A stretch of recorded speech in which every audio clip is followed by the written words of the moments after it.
Welcome to Animal Atlas. Come with us around the globe and explore the animal world and its jungle animals and desert creatures. We'll meet wildlife on the savannah and see our underwater friends. And animals from the Arctic Circle. Anywhere, everywhere animals live. It's always an adventure.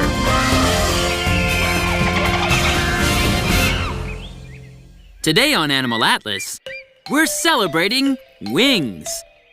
Who needs wings? More creatures than you might imagine.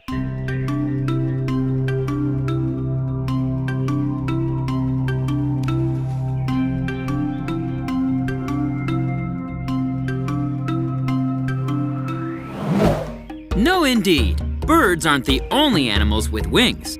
A lot of insects sport wings, from butterflies to wasps, to ladybugs, to bees, to dragonflies. And though that hard-looking exoskeleton makes this Derbiana flower beetle look like a ground dweller, it actually has 4 wings. 2 hardened ones in front called the elytra, and 2 back ones for flight. In fact, beetles constitute the largest order of insects, and their Latin name, Coleoptera, means sheath wing. No, beetles may lack a backbone, but they don't lack wings. What are wings? Quite simply, the part of an animal that allows it to fly by producing lift so that it can get off the ground. In birds, this would be a feathered-covered limb. While for bats, skin is stretched across what we'd think of as an arm and fingers. While for insects, wings are outgrowths of the exoskeleton. Some animals seem to have wings, like this cow-nosed ray, who appears to fly across the sandy sea bottom. But no matter how graceful this relative of the shark might look, those aren't wings. They're just pectoral fins, like all fish have. Only on this flattened body, that up and down movement looks a lot like flight. But underwater flight is really just swimming after all, and a lot different from getting up off the ground and into the air. Just ask any bird of prey. There actually aren't very many kinds of animals that can fly through the air. In fact, there's only ever been 4 of them. Insects were the first, appearing more than 350 million years ago. Then the pterosaur showed up about 248 million years ago. These reptiles were the first vertebrates that could fly. What did they look like? Like flying lizards. Then bird wings came into being, a good 150 million years ago. While bats, the only mammals that can fly, or could ever fly, developed their wings about 55 million years ago. Long after the poor pterosaur went the way of the dinosaur. Yes, this is the only kind of flying animal that has become extinct. Flight is considered a form of locomotion, or method of getting from place to place. Swimming, of course, is a form of locomotion, both below and above water. And terrestrial locomotion includes just about everything we can think of: walking, running, climbing, hopping, brachiating, and even slithering through the grass. So the wings on birds are used for airborne locomotion, or powered flight, right? No, not exclusively. Meet the tufted puffin and the horned puffin, 2 of the 3 kinds of puffins that inhabit cold Arctic coasts. A puffin is a seabird, which means it not only lives near the sea, but it also gets its food from there as well. Puffins are meat eaters, who eat mostly fish, and they feed by diving. What's one of the first things that you notice about the puffin? Their huge bill, that is broad when viewed in profile, but narrow when viewed from the front. Remarkable bills are common in the world of birds. Just ask the toucan, or the flamingo, or the pelican. A bill's or beak's appearance can almost always be traced to what a bird eats. And accordingly, the puffin's bill is perfect for storing its catch as it hunts fish underwater. Not only that, in breeding season, the puffin's bill becomes brightly colored, adding a bit of flash to their tuxedo-colored black and white. Puffins, in fact, belong to the genus Fratercula, which is Latin for little brother, since their black plumage resembles monastic robes. But early sailors called these stunning birds sea parrots because of their stout bodies and comical expressions. Hey, there's sort of a resemblance. Horned puffins are so named because of the small, fleshy, dark horn-like protuberance above each eye. Though their most striking feature is their big white breast. As for the tufted puffin, well, its breast is dark, but it's probably those tufts of feathers that curl jauntily back from each side of its head that you notice first. Along with those orange webbed feet and that radiant bill. In terms of its wings, yes, this bird can fly. The puffin's wings are short, however. They clearly don't have the wingspan, say, that a bird of prey does. But puffins don't use their wings just to fly through the air. These wings are also used for locomotion underwater. Yes, the puffin has had to make sacrifices to use its wings both above the water and below. When airborne, the short-winged puffin must flap its wings at an exhausting 100 times per minute to stay aloft. Something the big wingspan birds don't have to do.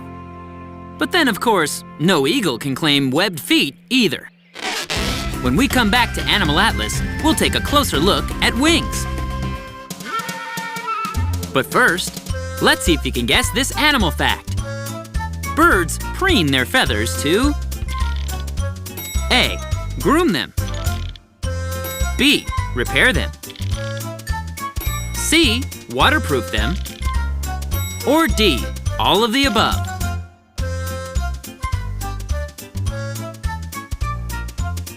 The answer coming up when we return to Animal Atlas. We're back. Did you guess the right answer to our question? Birds preen their feathers to? The answer is D, all of the above. This is preening, puffin style. But what exactly is a bird doing when it does this? Preening is simply when a bird cleans and aligns its feathers using its beak. Sometimes preening is preceded by bathing, which is actually what this puffin is doing. And then it's back to grooming, cleaning, aligning, and repairing. Waterproofing those distinctive feathers is accomplished during preening. Puffins, like many other birds, have oil glands at the base of their tails. As they preen, they spread this oil throughout their feathers. Then it's neat, clean, and ready to ride, or paddle off, as the case may be. Now the puffin is often mistaken for another animal. Can you guess what that is? The toucan from the tropical rainforest? Not a bad guess. There is a bit of resemblance. No, the puffin is most often confused with another dweller of the frigid coasts, the penguin. Take a look. Here's our horned puffin, and here's a Gentoo penguin, a species of penguin which is distinguished by the white stripe extending across its head that looks like a bonnet, and its nice stiff tail. Both the penguin and the puffin are black and white, which is actually good camouflage in the ocean, and which is a good color combination for controlling heat loss. Both kinds of birds have colorful heads and beaks, and their beaks are stiff and broad, though not exactly alike. Both have torpedo-shaped bodies, the best shape for cutting through the water, along with flipper-like wings. Both have dense, overlapping feathers for insulation and more effective waterproofing. Both the penguin and the puffin have webbed feet and short legs at the rear of their bodies for steering underwater. What we can see that these two birds have in common are dense bones, which aid in diving, and salt glands for removing extra salt after drinking seawater. Pretty close, aren't they? Yes, except for two things. First, puffins are only found in the northern hemisphere, specifically up around the Arctic Circle, while penguins are almost exclusively found in the southern hemisphere, often in the vicinity of Antarctica. And secondly, and most significant, though puffins can fly, penguins cannot. Nope, no penguin can fly. Those stubby wings can't lift this penguin off the ground. Or this one either. Though they make for fabulous water wings. Why do penguins have wings if they can't fly? In all probability, penguins evolved from ancestors who could fly. But over time, and because of their watery environment, swimming took precedence over flight. And their wings became flippers of a sort. Hey, don't smirk. You might be next. In a million years, you might not be able to take to the skies either. There are between 17 and 20 species of penguins in the world today. And we've met the Gentoo penguin, our friend from Antarctica. The king penguin, at close to 3 feet tall, is the second biggest penguin, and this handsome bird likewise lives in the frigid regions in and around Antarctica. But not all penguins are polar dwellers. Here's the black-footed penguin, also called the African penguin, since this is the only kind of penguin to live near Africa. The Humboldt penguin, on the other hand, is a resident of the islands off the South American coast of Peru and Chile. The rockhopper penguin also lives near the coast of South America. This charming penguin is so named rockhopper because, unlike other penguins who waddle when they walk, the rockhopper hops across the rocks with both feet together. Why is hopping preferred by the rockhopper? Because where it lives, the rocks along the shore are jagged. So hopping is an adaptation to its environment and a fun way to get about. Did you think that it was flight that made a bird? Well, no. It's actually feathers. All birds have feathers, and the only animal that has feathers is a bird. Yes, feathers provide for flight, but feathers, first and foremost, provide insulation for these warm-blooded creatures. Penguins may have given up the ability to fly, but they've gained the ability to swim. Even better than the multi-talented puffin. At first glance, however, it seems that penguins have given up a lot more than flight wings. Where are their teeth, their ears, and their knees? Well, birds don't have teeth. Not even you, and you're a bird of prey. Instead of teeth, all birds have strong and sharp beaks. Though penguins have something extra. Tooth-like barbs on their tongues and along the roofs of their mouths. These aren't used for chewing, however. The barbs assist the penguin in swallowing slippery, usually fishy, prey. Rest assured, penguins do have ears, or at least ear holes. They're just covered up by feathers. As are the penguin's knees. Yes, these short-legged birds do have knees. They're just beneath all those feathers, the better to keep warm. Who needs wings? The penguin does, though not for flight. When we come back to Animal Atlas, we'll meet some more flightless creatures with wings.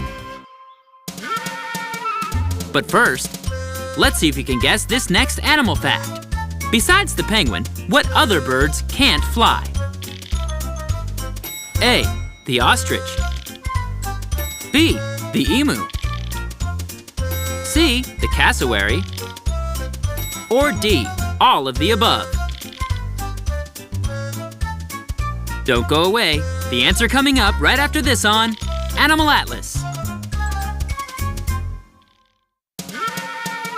We're back. Did you guess the right answer to our question? Besides the penguin, what other birds can't fly? The answer is D, all of the above.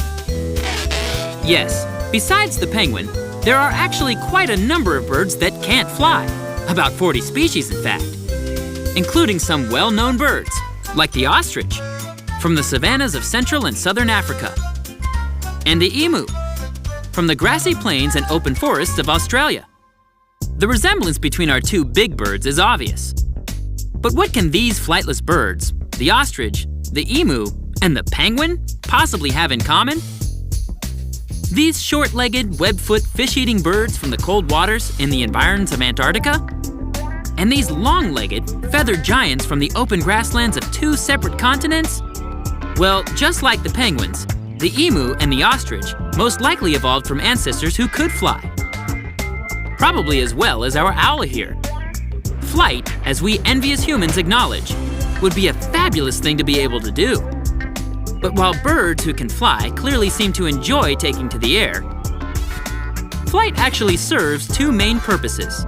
First, to find food, whether by hunting prey from the vantage point of the air, like the owl or the eagle, or by finding edibles in the treetops, such as nuts, fruit, or berries, if meat isn't in your diet. And second, to evade enemies, particularly for the smaller birds, who might make a ready meal for birds of prey, and even for snakes, and big hairy spiders. Scientists believe that most kinds of flightless birds, like our friends the penguins, evolved because where they lived on islands, there were few predators. No, the penguin is in no danger from the polar bear. Remember, the polar bear comes from the north, up near the Arctic Circle, while the penguin lives exclusively in the southern hemisphere. So the only place they'll ever meet is at the zoo. And of course, in the case of the penguins, because their food source is under the water, it's diving and swimming that guarantees a good fish meal. Far better than flying and swooping ever could. Okay, with the exception of our fish eagles, like the bald eagle of course, who can practically pluck a fish out of thin air. Who needs wings? Not the penguin, at least not for flight, thank you very much. But for swimming? Oh yes. So it must be true that where the ostrich lives, there are no big predators either, right? Whoa, that's not the case at all for this giant bird, who at 9.5 feet tall and 345 pounds is the biggest bird in the world. Remember, the ostrich comes from Africa, where large predators are numerous and fierce. Just think of the lion, the cheetah, the African wild dog, not to mention the hyena. Africa is not a walk in the park, if you're a prey animal, despite the awe-inspiring panorama of incredible animals who live there, from the African elephant, to the rhinoceros, to the hippopotamus, and of course, our big flightless feathered friend. Ostriches are ratites, so called because they have no keel on their sternum, which means they couldn't fly even if they had wings the size of a pterodactyl. Because they simply have no place on their flat breastbone to anchor powerful wing muscles. What do you do when you're a flightless bird who lives in a world where fierce predatory carnivores abound? You fight back. This bird is not only huge, it also has powerful muscular legs and a deadly 4-inch claw on each foot, a defense weapon that can kill a lion. Believe it, it's true. No, ratites aren't defenseless. They have the means to defend themselves. But they also have one more thing. They can run. Really fast. The ostrich, for example, can sprint for short distances at speeds approaching 43 miles per hour, which is the speed of a galloping horse. And perhaps even more impressively, it can maintain a steady running speed of 31 miles per hour, which is faster than any human being. No, flightless doesn't mean being a sitting duck. Being big and tall and a fast runner with a deadly foot claw makes this bird a force to be reckoned with. But what about wings? Yes, the ostrich does have wings. Unlike the penguin, the ostrich can't claim to use its wings as flippers for swimming. No, the ostrich has other uses for its flightless wings. First of all, these wings are vital for balance. See how the ostrich holds out its wings? These fluffy wings also help the running ostrich keep its balance if it suddenly needs to change direction, when pursued by a fearsome lion perhaps. The main use of ostrich wings, however, is for courtship displays or attracting a mate. The male ostrich has black feathers, while the female has brown feathers. See how the male uses his wings, along with his tail feathers, to show just how attractive and worthy a mate he can be. Peacocks know all about this too. If the female ostrich approves, well, first comes the egg, then comes a little bundle of ostrich joy about 45 days later. Who needs wings? All the creatures that fly, and even the birds who don't. Flightless or not, wings are a wonderful thing to have. For more fun animal facts and news, visit our website at animalatlas.tv. The internet is saying. See you there. Don't go away. Animal Atlas will be right back. Until next time on Animal Atlas. There's a lot of tension in your lower back. You should really try yoga. Boy, do I need a manicure. And I need a haircut. Here we at the Extreme Penguin Games, and Gentoo is about to try a double Lutz McTwist, and here he goes. Oh, he just missed the dismount. The crowd was not like that. Oh, cleanliness is next to dogliness. Should we shave our mustaches? No, we're good. The runner, for some reason, is caught up. He's got a towel over his head. Oh, he's free, and he's safe. I just flew in from Detroit. Boy, are my wings tired. Tip your waitress.